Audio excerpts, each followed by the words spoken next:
आज Doubtnut app download करें। Doubtnut पर अपने सभी गणित, रसायन विज्ञान, भौतिक विज्ञान और जीव विज्ञान के डाउट्स का करो सफाया। बस प्रश्न की फोटो खींचो, एक ही प्रश्न को क्रॉप करो और तुरंत वीडियो सोल्यूशन पाओ। अभी डाउनलोड करें।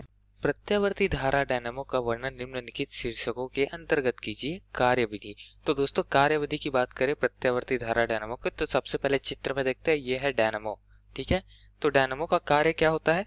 डायनामो में हम यांत्रिक ऊर्जा देते हैं, मतलब कुंडली या आर्मेचर को घुमाते हैं किसी एक दिशा पर, तो हमको निर्गत में प्रत्यावर्ती वैद्युत धारा या फिर वैद्युत विभवांतर प्राप्त होता है। ठीक है, उस विभवांतर में सर्किट को हम परिपथ को पूर्ण कर दे तो धारा भी प्राप्त होती है प्रत्यावर्ती। ठीक है, तो इसके लिए हमको प्रत्यावर्ती में विद्युत निर्गत प्राप्त होता है अगर हम यांत्रिक ऊर्जा दे यहाँ पर निवेशित पे तो। ठीक है, इसके लिए दो चुंबक उपयोग में किए हैं, ये चुंबकीय क्षेत्र का निर्माण करते हैं।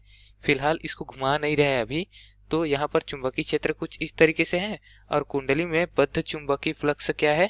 अधिकतम है। ठीक है, तो उसको लिख लेते हैं। कार्यविधि हमको बनाना है, बताना है इस प्रश्न में, तो कार्यविधि के अंतर्गत ये सारी चीजें आती है। तो कार्यविधि में हम क्या देखते हैं कि ABCD, ये कुंडली है ना, ABCD नामांकन इसका किया हुआ है। तो ABCD जो है वो चुंबकीय क्षेत्र के लंबवत है। ठीक है, चुंबकीय क्षेत्र कुछ इस तरीके से जाती है, तो उसके लंबवत में है कुंडली अभी। अब उसके पश्चात क्या होगा? प्रेरित विद्युत वाहक बल शून्य होगा, क्योंकि संपूर्ण बद्ध चुंबकीय फ्लक्स यहाँ पर अधिकतम है। ठीक है, अब उसके पश्चात दक्षिणावर्त दिशा, जैसे कि चित्र में मैंने दर्शाया है, ठीक है, क्लॉकवाइज में हम घुमाएंगे तो फ्लक्स में परिवर्तन होगा और फ्लक्स का मान शून्य होने का प्रयास करेगा, क्योंकि ये लंबवत से क्या हो जा रहा है, मतलब समांतर से लंबवत हो जा रहा है कुंडली। तो कुंडली तो यहाँ लंबवत हो जा रहा है, लेकिन अगर चुंबकीय फ्लक्स का मान देखें दोस्तों, तो उस हिसाब से चुंबकीय फ्लक्स क्या हो जाएगा? शून्य हो जाएगा। जो अधिकतम था वो संबद्ध चुंबकीय फ्लक्स, तो चुंबकीय फ्लक्स में परिवर्तन हुआ तो विद्युत वाहक बल प्रेरित होगा और 90 अंश घुमा देंगे तो फिर कुंडली का तल चुंबकीय क्षेत्र के समांतर हो जाएगा। ठीक है, तो कुंडली का तल जो है वो चुंबकीय क्षेत्र के समांतर होने से यहाँ पर प्रेरित विद्युत वाहक बल जो है वो अधिकतम हो जाएगा। और अगर धारा की दिशा देखें लेंस के नियम के हिसाब से, तो धारा की दिशा A से B, B से C, C से D की ओर होगी। ठीक है, कुछ इस तरीके से धारा जाएगी, यहाँ पर दर्शा दे तो A से B, B से C, C से D और D से वापस यहाँ B1 पर, A से B2 पर। ठीक है, मतलब धारा कुछ B1 से होकर इस तरीके से लूप बनाएगी। ठीक है दोस्तों, अब उसके पश्चात क्या होगा? ये 90 अंश तो घूम गया, उसके पश्चात 180 अंश घूम जाएगा, 90 अंश वापस घूम जाएगा। ठीक है, तो ये A जो इस तरफ है वो A पलट कर इस तरफ आ जाएगा। ठीक है, और ये B इस तरफ आ जाएगा, ये C वापस इस तरफ और ये D इस तरफ आ जाएगा। ठीक है, तो यहाँ पर जो संलग्न है A C1 से वो हमेशा संलग्न रहेगा C1 से, उसके मान में परिवर्तन नहीं होने वाला। D जो है वो C2 से संलग्न रहने वाला है हमेशा। तो दोस्तों D यहाँ आ जाएगा तब भी C2 से संलग्न रहेगा, लेकिन तब भी दिशा क्या होगी धारा की? इसी दिशा पर प्रवाहित होगी। ठीक है, बस बिंदु बदल जाएंगे, तो D से C, C से B इस तरीके से, क्योंकि बिंदु बदल जाएंगे। ठीक है, दोबारा चित्र बनाकर उसको समझ सकते हैं एक प्रकार से। यहाँ पर मैं नाम बदल कर समझा देता हूँ आपको। ये हो जाएगा D और ये हो जाएगा C, ये हो जाएगा B और वो क्या हो जाएगा? A हो जाएगा। ठीक है दोस्तों, तो इस तरीके से D से C जाएगी, C से B जाएगी, B से A जाएगी धारा। ठीक है, A किससे संलग्न था? C1 से। तो वैसे तो ये D बिंदु था करके C2 से दिख रहा है चित्र में, लेकिन A जो था वो C1 से संलग्न था और C1 A के साथ ही साथ घूमेगी, तो यहाँ कुछ संलग्न हो जाएगा इस तरीके से C1 से, और D जो है वो C2 से संलग्न रहेगा हमेशा की तरह। तो धारा की दिशा तो तब भी हो जाएगी। तो धारा की दिशा आप क्या देख रहे हैं कि D से C से B, मतलब इस तरीके से जा रही है धारा की दिशा, यहाँ पर इस तरीके से जाएगी धारा की दिशा। ठीक है दोस्तों, इस तरीके से, और यहाँ से इस तरीके से जाएगी धारा की दिशा, इस तरीके से अगर देखें तो। ठीक है, तो धारा की दिशा बदल गई अगले ही क्षण, 180 अंश घुमा कुंडली तो। ठीक है, अब उसके पश्चात कुंडली वापस घूम के A अपने स्थान पर लौट जाएगा, B अपने स्थान पर, C और D अपने स्थान पर, तो धारा A से B जाएगी तब की दिशा पर भी।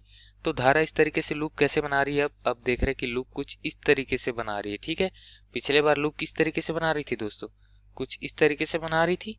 ठीक है, अब इस तरीके से बना रही है। तो पिछले बार धारा किस तरीके से गई थी दोस्तों? अगर हम देखें तो इस तरीके से गई थी। ठीक है, लेकिन अब किस तरीके से जाएगी? अब जाएगी इस तरीके से। ठीक है, देख सकते हैं ना किस तरीके से आ रही है धारा, तो किस तरीके से जा रही है।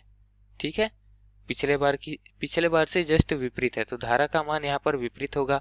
ठीक, और अगर यहाँ पर हम इसको 50 चक्रण घुमाए प्रति सेकेंड, तो धारा का मान क्या हो जाएगा दोस्तों?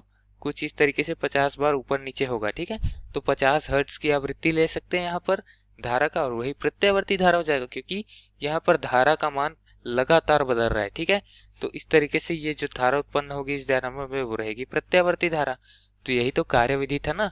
कार्यविधि क्या था यहाँ पर कि हम फ्लक्स के मान में परिवर्तन करेंगे तो यहाँ पर VAC जहाँ पर मैंने लिखा हुआ है वहां पर प्रेरित विद्युत वाहक बल उत्पन्न होगा। उत्पन्न तो नहीं होगा, प्रेरित होगा। ठीक है, विद्युत वाहक बल प्रेरित होगा यहाँ पर चुंबकीय फ्लक्स में परिवर्तन की वजह से। ठीक है, तो E बराबर क्या लिखते हैं दोस्तों, अगर फ्लक्स मैं यहाँ पर विद्युत वाहक बल का मान लिखूं, E से प्रदर्शित करते ये होता है ऋण d फाई बटे dt के बराबर, जहाँ d फाई क्या चीज, फाई है फ्लक्स, तो d फाई क्या हो जाएगा, फ्लक्स में परिवर्तन, नीचे dt आया मतलब क्या है, समय के सापेक्ष।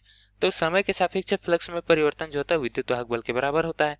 ऋण चिन्ह लगा, ये क्या दर्शा रहा है, जब यहाँ पर फ्लक्स संपूर्ण था तो विद्युत वाहक बल शून्य था, और यहाँ विद्युत वाहक बल अधिकतम कब हुआ, जब फ्लक्स शून्य हो गया। तो ठीक है, क्षेत्र के समांतर आ गया कुंडली का तल, तो यहाँ पर फ्लक्स शून्य हो जाएगा और इस तरीके से विद्युत वाहक बल अधिकतम हो जाएगा। ठीक है, तो इसी सूत्र के लिए हम यहाँ पर कार्य विधि को दर्शा सकते हैं। ठीक है, इस तरीके से फ्लक्स परिवर्तन होने के साथ ही साथ धारा के शिखर मान में भी परिवर्तन होगा। ठीक है, और विद्युत वाहक बल में भी परिवर्तन होगा, धारा की बहने की दिशा परिवर्तित होगी, विद्युत वाहक बल भी जो है धनात्मक ऋणात्मक धनात्मक ऋणात्मक बीच में शून्य भी होता रहेगा। ठीक है, धनात्मक शून्य ऋणात्मक शून्य धनात्मक शून्य, कुछ इस तरीके से गति करेगा।